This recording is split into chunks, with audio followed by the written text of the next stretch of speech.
Con un economista, Antonio Siriaco Cruz. Con él vamos a hablar de la economía dominicana. Muy buenos días. Buenos días, Edith. Buenos días, Doctor, Germán. Siempre a la disposición de ustedes. gracias por estar aquí con Si usted nosotros. nos establece un balance general, digamos, de los aspectos más relevantes de nuestra economía, en este momento, ¿cuáles serían? Mira, Edith, yo creo que la economía dominicana este año tendrá un menor crecimiento. Eso, Un menor evidentemente, crecimiento. es un dato relevante, vamos a decir.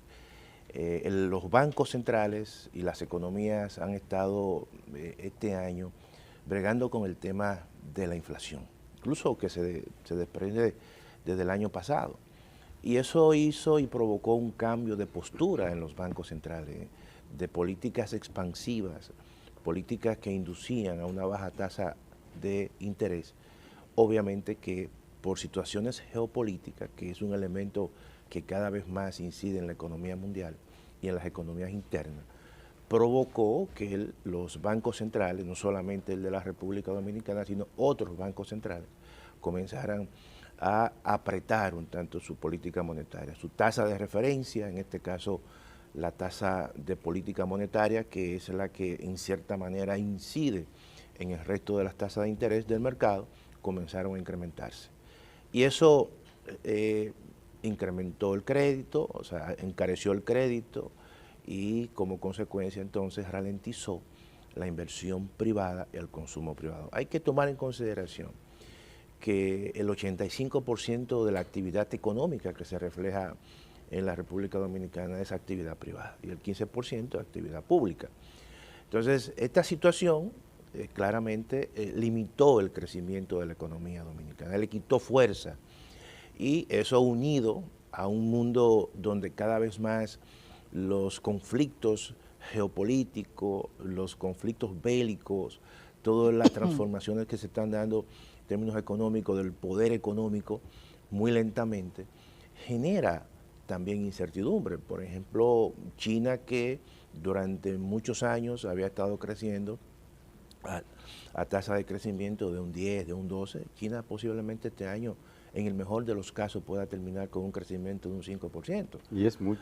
Y es mucho, pero cuando uno observa internamente en esa economía, puede ser básicamente una situación catastrófica. ¿Por qué? Porque eso paraliza, no es la misma economía creando empleo. El caso de Estados Unidos, que si bien es cierto que la Reserva Federal ha incrementado de manera sostenida su tasa de política monetaria, precisamente para converger, tratando de converger la inflación a un 2%, no es menos cierto que la cantidad de estímulo que se dio en Estados Unidos, todavía los hogares tienen recursos para gastar y por eso el mercado de trabajo en Estados Unidos se mantiene a pleno empleo. Y eso, en cierta manera, ha tenido repercusiones positivas para países que están en la zona dólar, como el caso de la República Dominicana, porque las remesas se han mantenido a un nivel histórico relativamente alto. Ahora, ¿qué ocurre? Este crecimiento posible que va a tener la República Dominicana, nosotros lo hemos estimado entre 2.5 y un 3%.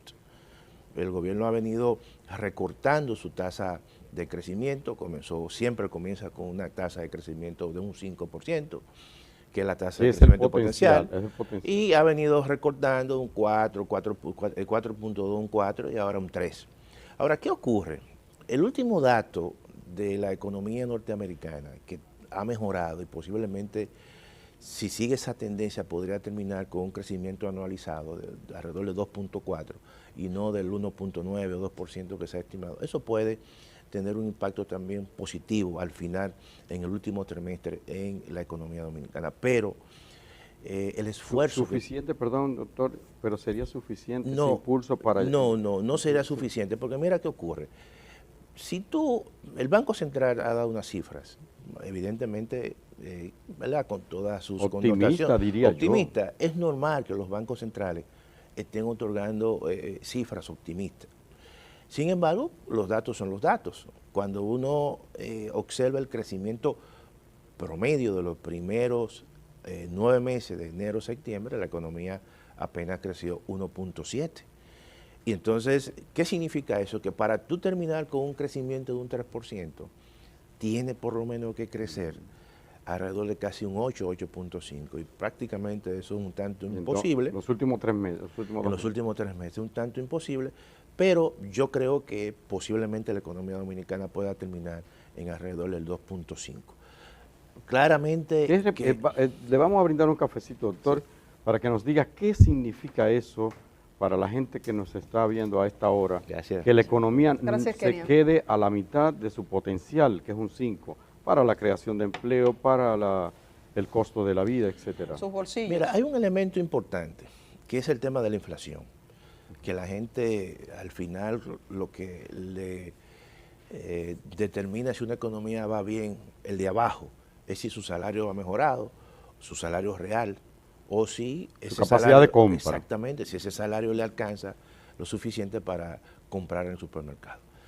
Si bien es cierto que la inflación anualizada promedio ha convergido en los niveles meta, sin embargo, cuando tú analizas la inflación de alimentos, todavía la inflación de alimentos está un poco alta y está un poco por encima de la meta, del techo de la meta de inflación. Eso significa que evidentemente que la gente se queja en los supermercados, y eso es un elemento que evidentemente que hasta que no converja un poquito más a la meta de inflación, todavía la gente va a sentir que el dinero quizás no le alcanza en los supermercados o que la vida se torna muy costosa.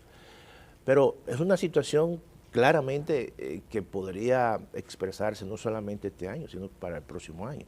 ¿Por qué? Por lo siguiente, mira, el entorno internacional es un entorno un tanto muy peligroso en el sentido de que países como la República Dominicana, que son importadores netos de materias primas, de insumos importantes, de commodities, y los países que están involucrados en ese conflicto, en esos conflictos bélicos, son países, el caso de Rusia, un exportador de combustible, de gas natural, de petróleo, de trigo, el caso de Ucrania, igualmente también de granos básicos, pero tú te vas al conflicto ahora que hay en el Medio Oriente, los países limítrofes también son países petroleros, y eso podría incidir en mantener precios de esos commodities muy altos, y eso le quita capacidad a la República Dominicana y al gobierno, a las finanzas públicas, impacta en las finanzas públicas, porque tiene que dedicar una gran parte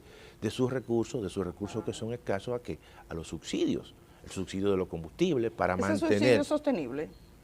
Bueno, lo que ocurre es que los subsidios le quitan recursos a otros capítulos y conllevan incluso a hacer recortes de la inversión pública.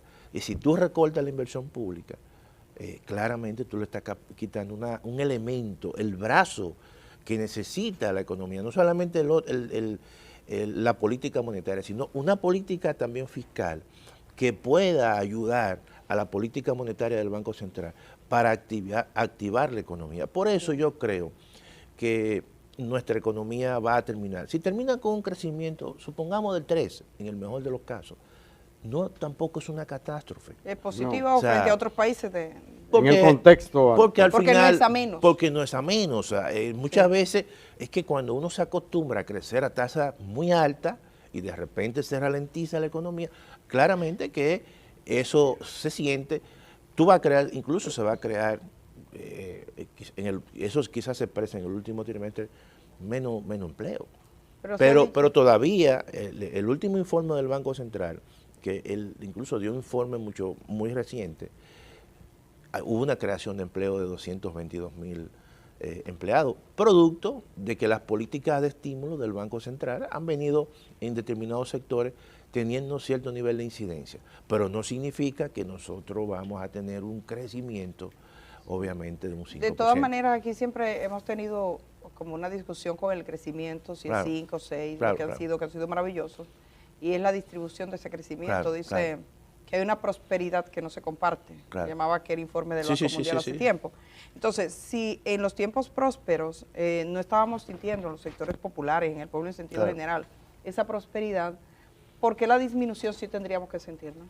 Mira, lo que ocurre es que cada vez más la República Dominicana, y eso ha venido arrastrándose, tiene un nivel de protección social a determinados grupos, en términos de subsidios de tarjeta Supérate, del bono luz, del bono gas, y eso en cierta manera ha generado una especie como de muro de contención. Si ustedes se ponen a observar, las grandes protestas aquí en los últimos años no se hacen en Guayupita ni se hacen en Gualey, se hacen en Plaza La Lira. ¿Por qué? Porque como se ha creado una clase media, quien sufre realmente esos procesos de disminución en la calidad de vida es una clase media que se ha creado en la República Dominicana. De manera que las políticas sociales... Y es la que tiene más voz, de alguna manera. No, y es la que tiene más voz. Cuando aquí se reajustan los combustibles, generalmente los sectores de clase media no están subsidiados. O cuando aquí... Son como la arepa. Sí, o cuando se incrementan los precios al determinado producto, los sectores de clase media son los que van y compran en los supermercados, no hacen fila o le compran a los camioncitos de Inespre. De manera que ahí todavía y se ha creado una especie de subsidio dirigido, focalizado a determinados grupos, básicamente que están en el primer quintil, segundo quintil. Doctor, ese juego entre el acelerador y el freno en cuanto a la tasa que utiliza el Banco Central, una vez inyecto, otra vez freno, claro. Hasta ahora, ¿usted cree que ha dado resultados? ¿Eso es efectivo realmente? No, yo creo que la política monetaria, por sus características, es mucho más, cuando tú la inyectas, los niveles de rezago son muy mínimos. ¿Por qué? A diferencia de la política fiscal. Por ejemplo, el gobierno se le hace difícil, o a los gobiernos, el tema de la inversión pública.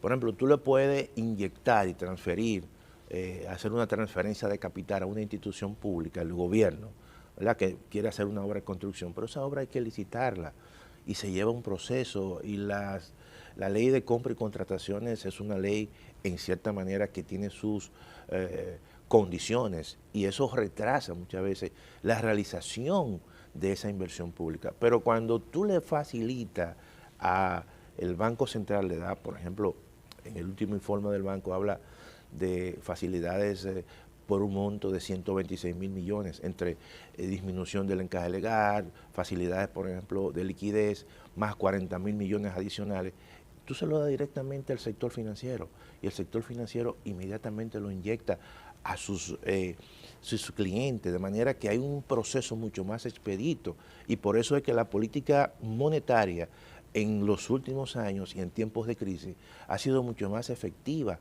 que la política fiscal, por las restricciones que tienen los gobiernos cuando van a hacer o realizar la inversión pública. La inversión pública no se realiza, tú puedes tener el dinero, las instituciones pueden tener el dinero, pero hay que licitar, hay que ver cómo queda la licitación, si hay algún problema, y entonces ya los funcionarios y la gente se cuida por los procesos cada vez más que hay. La sociedad civil es mucho más, tiene más veedora. Cualquier situación sale en las redes sociales, cualquier funcionario puede ser acusado por situaciones de inobservancia de la ley. Todo eso ralentiza el proceso de la inversión pública, pero no así los recursos que el Banco Central le coloca al sector financiero, que son recursos que en estos momentos se lo está colocando a un 3% y básicamente le llegan a la gente a un 9%, los recursos evidentemente que el banco ha colocado en los últimos años. Una situación que hemos tenido ya en las últimas semanas ha sido la situación en la zona fronteriza. Claro. Las autoridades haitianas continúan con la opción de dejar cerrada la frontera, a pesar de que República Dominicana tomó esa iniciativa y después la revirtió. Ahora hay un comercio muy informal y muy de tráfico, pero no en los niveles que teníamos, o sea, vía aérea, marítima, claro, terrestre, ese comercio de tráiler. Claro, no se está realizando. ¿Qué impacto en los números globales podríamos tener de eso? No, lo está teniendo ya. Claro, porque mira, cuando tú analizas todo el proceso que se da en el comercio bilateral, es el comercio quizás más seguro que tiene la República Dominicana, o el comercio que tenía más seguro. Es quizás de los pocos países que tú tienes una balanza comercial positiva, favorable. Además, el nivel de exigencia de los consumidores haitianos no es lo mismo que el nivel de exigencia de los consumidores norteamericanos, europeos. Que cuando iban los vegetales dijeron, eso tiene insecticida. Eso tiene insecticida. Aquí no lo recibo. Aquí se te vende todo lo que tú pones en la frontera. Es un comercio importante, por ejemplo, 52 millones de unidades de huevo mensualmente se vendían allí. Eso está paralizado. Un comercio pecuario que evidentemente al año representa 32 millones de dólares. Y impacta mucho esto, porque claro, digamos que se ve como que esto es un asunto de pequeñas empresas. Cuando tú analizas, por ejemplo, la última información de la Dirección General de Aduanas sobre el comercio, las exportaciones, que bajaron. Hay una disminución. ¿De cuánto ha sido esa bajada? Tú puedes decir, claro, no es todo fruto de ese cierre de frontera, pero sí también influye en ese sentido. ¿Por qué? Porque tanto las exportaciones totales en la República Dominicana como las importaciones totales han disminuido. Tú puedes decir, bueno, hay todo un entorno internacional que se ha ralentizado, y es cierto, por lo tanto tú tienes más dificultad para colocar esos productos en el exterior, pero si tú le sumas eso, que tu principal o segundo mercado de exportación tú lo tienes bloqueado, entonces eso te va a generar una mayor disminución en las exportaciones, pero también te crea un problema interno, porque a esos productores hay que subsidiarlos, a esos productores tú tienes que compensarlo con esa disminución de sus ingresos. De manera que... ¿Considera entonces que fue un error tomar esa medida? Yo escribí un artículo diciendo que era perder. Yo creo que el mundo de hoy es un mundo donde, y más los países que hacen frontera, y más los países donde hay asimetrías económicas, y más los países donde siempre hay flujos migratorios, hay que ordenar, hay que sentarse en la mesa de negociación, hay que insistir en eso. Y yo creo que la diplomacia en ese sentido tiene que jugar un papel importante. Y también la comunidad internacional, pero en este caso, evidentemente que Haití tiene eso es un alto costo. Quizás la gente dice, bueno, pero que los haitianos ya son muy pobres, es el país más pobre de América Latina y el Caribe. Bueno, pero no es lo mismo tú tener un país ahí mismo que te fluye y donde tú adquieres el 80% de tus alimentos, que tú entonces tener esa frontera cerrada y condenar aún más a una sociedad que tiene problemas estructurales profundos, que tiene altos niveles de inseguridad alimentaria, tiene una tasa de pobreza de prácticamente más de un 50%, una tasa de informalidad laboral de casi un 80%. Y eso le genera problemas al mismo Haití. De manera que entendemos nosotros que eso es una especie de perder. Hay países, ¿verdad?, claramente que pierden más que otros. ¿Es sostenible para Haití mantener ellos ahora la frontera cerrada? Yo pienso que no, yo pienso que no le conviene. No es tan fácil tú buscar otros mercados que te puedan suplir. Muchas veces hay elementos. Hay quienes dicen que es más fácil encontrar suplidor que comprador. Sí, que comprador, entonces. Sí, que es más fácil comprar que vender. Sí. Entonces, ¿Más fácil? Comprar que vender. Sí. Tú siempre vas a encontrar dónde comprar más pero fácil. Usted sabe, doctor, pero es difícil para sabe, pero es difícil. Doctor, pero usted sabe que hay humanos. Porque hay un tema de inseguridad. De que no es un mercado abierto. Por ejemplo, eso es verdad, doctor, pero no olvides que hay humanos que son capaces de sacarse los dos ojos para ver al otro tuerto. Sí, pero o sea, aunque yo me embrome, bueno, porque... Bueno, si se saca los dos no ve nada. Pero esa es la peor. Bueno, pero son capaces de dar los dos ojos para sacarle el otro. Era uno. Pero esa es no. Pero esa es la peor Ciego política. Ellos. Esa es la peor política. Esa es la peor política. Esa es la peor política porque tú no puedes sencillamente asumir eso. Por ejemplo, supongamos qué país le va a suplir a Haití una cantidad de productos que le suple a la República Dominicana. Es muy fácil.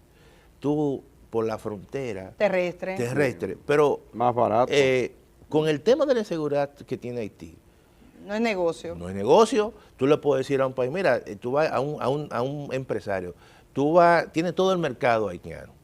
Oye, vamos al paso. Al paso, déjeme decirle lo siguiente, que en una ocasión los empresarios haitianos le ofrecieron a empresarios dominicanos todo un mercado para el tema del arroz, que se sembrara allá, pero no había condiciones. Porque no habían condiciones. Entonces, por más ventaja económica que tú puedas tener, si hay un tema de inseguridad jurídica, inseguridad ciudadana, nadie se va a arriesgar. Doctor, hay un tema que usted lo tocó anteriormente de manera tangencial, es lo que tiene que ver con este conflicto. Tenemos una guerra que en Ucrania, pero hay otra en desarrollo ahora mismo, que es la de Israel contra Gaza, así contra los palestinos. Sí.